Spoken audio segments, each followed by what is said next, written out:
Um, I have a few messages that I'm going to relay first before we go into the reading. And it came out when I was shuffling the cards, so I'm going to get that out first before I forget, okay? First off, the weird thing is, in the past, I've always mentioned, Geminis, you guys are constantly, you're constantly trying to find your true love, trying to find your calling. And it's this energy of the opposing twins inside you that makes it really difficult for you to feel 100% content. Okay. However, I feel like the side that wants stability has taken over, possibly, the past 5 years, the past 10 years. Everything you did was very security oriented. And then the other twin that wants more spontaneity, that wants to kind of like devil may care, let loose, let your hair down, has felt neglected.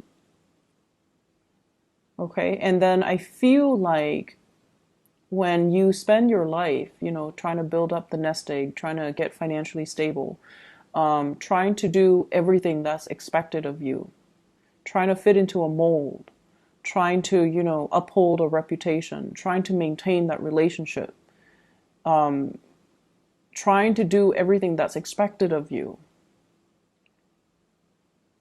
life becomes very, very monotonous. Life becomes like just a series of events that we go through, just going through the motions. And the other twin that really wants more fun, more opportunities, more excitement, I feel like he or she feels very, very suppressed. Okay. So that's the first message. And that basically means you have to find more opportunities to let the fun twin have some fun, to do something that will allow you to kind of embody both energies. Otherwise, there's inner conflict. And then when the inner conflict becomes so big, I feel like it's just, you at a point where you're like, I don't get to have any fun. And then you do something drastic. You drop all your responsibilities and just, head for the hills. And so aim for moderation is what I'm saying, I guess, in a very long-winded way. Aim for moderation, okay? Aim to let your hair down. Aim to, let the fun side or do the fun things in life as well.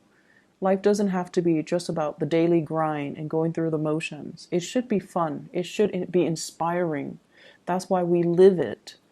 It should stir your passion and try to moderate, okay? Work life balance with personal life balance, okay? There is another message. Oh wow, I'm not able to retain information. There is another message here, and what I feel is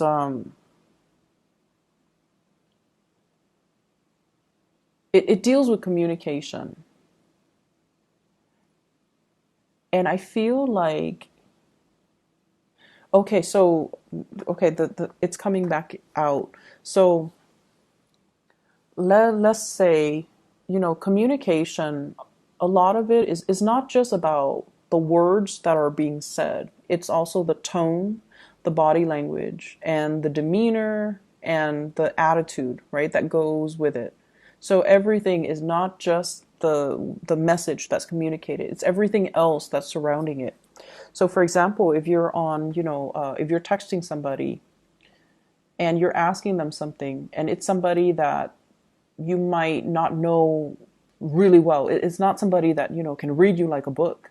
You want to provide a little bit more context, okay? So for example, if you text somebody, what did you do today? They could be like, hey, oh, they're concerned about me, or they're curious, or they can get defensive, they can get paranoid, like, are they checking up on me, or do they not believe that I was out today? So providing a little bit of context, hey, I was just wondering what you did today, I missed you, or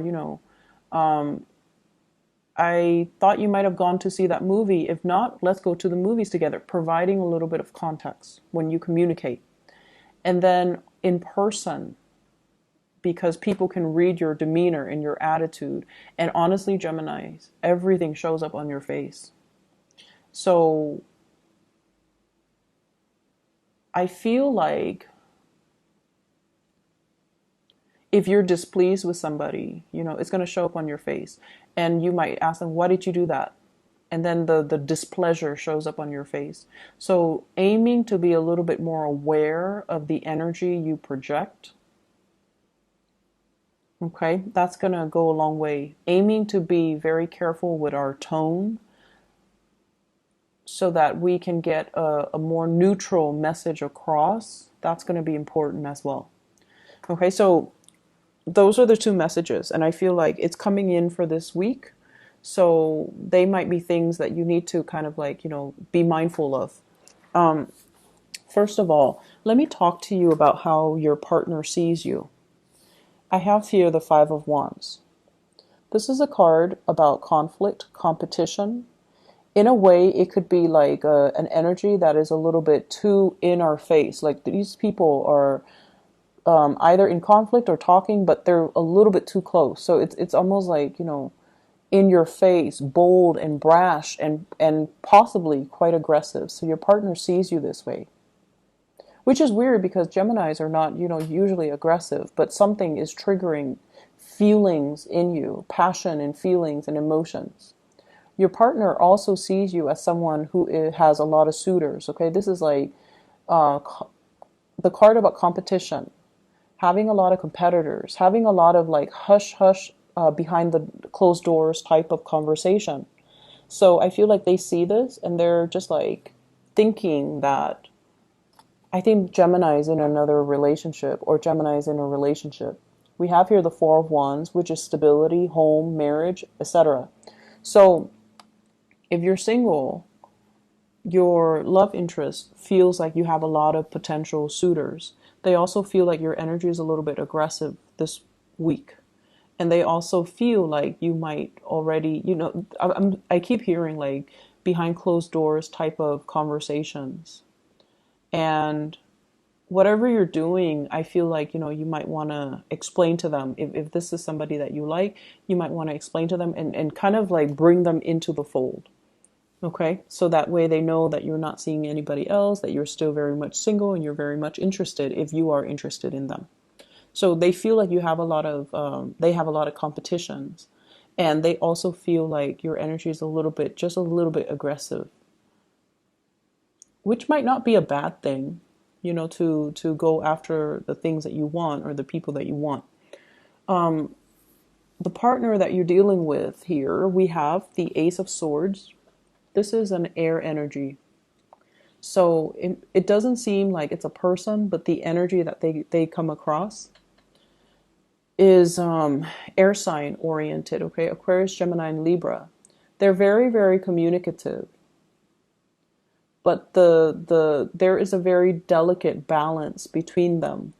So in the way that they communicate, not between them. There's a very delicate balance. So if you see that moon, it's like balancing on the tip of that sword. The person that you're dealing with, they're starting to communicate on a more heart and soul level. And I'm looking at the four hearts that are around the borders. The person that you're dealing with is starting to let their guard down.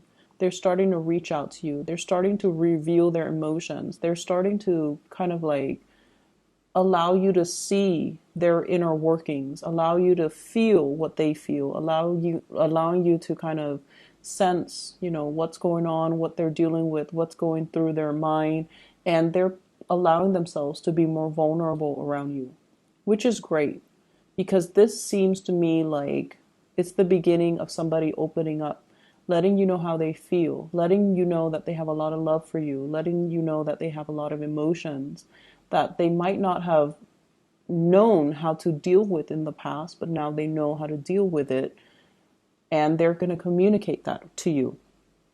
If you are dealing with an air sign, Aquarius, Gemini, and Libra. This is somebody who's very, very intuitive, okay? I'm hearing like emotions. I want to talk to you about my emotions. It's on the tip of my tongue and the tip of the sword. But there still has a hesitation on their end because, once again, they feel like you have a lot of suitors. You might be in a relationship. So if you're not in a relationship, make it known, okay? They really do like you. How you feel about this person, we have here the Six of Pentacles. You're dealing with someone who's very, very kind. Very kind. This is a card of generosity. This is somebody that is very financially stable, very established. They have a really good heart. They have a really, really big heart. They care about the homeless. They care about children. They care about sick animals. They care about, the state of the world. They care about pollution. They care about plastic affecting, the marine life. They care about everybody and everything. And I feel like, they have a really, really good soul and a really good, generous heart. And they're not like the pentacle suit indicate, practical application. So not only do they sit there and sob and talk about, all the sea turtles that are injured, they get out there and get their hands dirty and they do things to alleviate these social problems. So you're dealing with someone who's just, not all talk, but they walk the walk. So you have somebody that you really admire, I feel. You like their generosity. They're almost like too good to be true. And I feel like they don't just talk about things. They walk the walk and they get out there and they get their hands dirty and they get things done. And so this is a really good person here. So what's going to happen between the two of you? You're going to rush towards this person. Okay, this Chariot card is about moving straight ahead. It's about narrowing your options. We go from a Five of Wands, competitors, competition, to the Four of Wands, where you finally decide, like, this is who I'm going for. This is who I want to be with. This is who I want to build a life with. Never mind all of these other options. And I feel like you're going to be charging full speed ahead towards this person. They're really, really, they're just amazing. They're in a very amazing soul. And I feel like they really stir some deep, caring feelings towards you or within you. You know how when you meet someone who's really kind, who's just like genuinely very, very, like just a good person and very kind, it makes you, like, that generosity is very contagious. It makes you want to do things to help them. It makes you want to do things to take care of them. It makes you want to, just like hold them in your arms and just cradle them. So I feel like this is the person that triggers these strange feelings that might not have been there, because all the people you've dealt with in your past, they were self-serving. This is the person who's very generous, and the generosity is very contagious. So I see you rushing forward, moving towards this person, which is great because there's definitely communication and breakthroughs, and they're waiting for you. They're waiting for you. In other areas of your life, what I have here is I have a relationship. Some of you might be in a marriage situation and you're thinking about jumping ship, okay? Scanning the horizon, scoping out to see new territories. What else is out there? Because something has proven to be a very, very big burden. Okay, this relationship is very heavy, is burdensome here with the Ten of Wands. I've been hanging on to it because of that's what's expected of me. Because of the security, because of the children, because I don't want to divide up my assets. I don't want to lose money. I don't want to rock the boat. But something in your life has proven to be a little bit burdensome. For some of you, this is work where more and more and more responsibilities are dumped upon you. And we have here the Four of Coins. You stay in it because of the financial stability. You stay in it. So once again, that other side of the twin, the one that roughs it out, the one that sticks around, the one that is very dependable. You do it because it's expected of you. You do it because, it's a gradual process, right? Like we get promoted and then we get more responsibilities. Then we get promoted and then we get responsibilities. So it gets to the point where you're starting to see it for what it is. And you're like, wait a minute, the responsibilities keep mounting. So yes, I'm getting paid more, but the responsibilities keep mounting. Is that, where is my quality of life? Is this the smart thing for me to keep doing? Keep getting promoted, but then keep losing out my free time. So I feel like you're reassessing some things. And I feel like it's in a work situation as well, where you're scanning the horizon. Somebody might be telling you, about job opportunities. We have here the Ace of Swords, communication about new opportunities that are available for you. So they're scanning the horizon. You're scanning the horizon. And this is internet-based type of research, okay, with the Hermit card, looking around, looking for opportunities. And we have here the Tower. So this is sort of like realizing the truth, looking at a situation and trying to figure out, I need to leave where I'm at because it's not entirely making me happy. It's not stable anymore. I feel like there are a lot of things coming into the picture for this week, a lot of responsibilities that are handed out to you.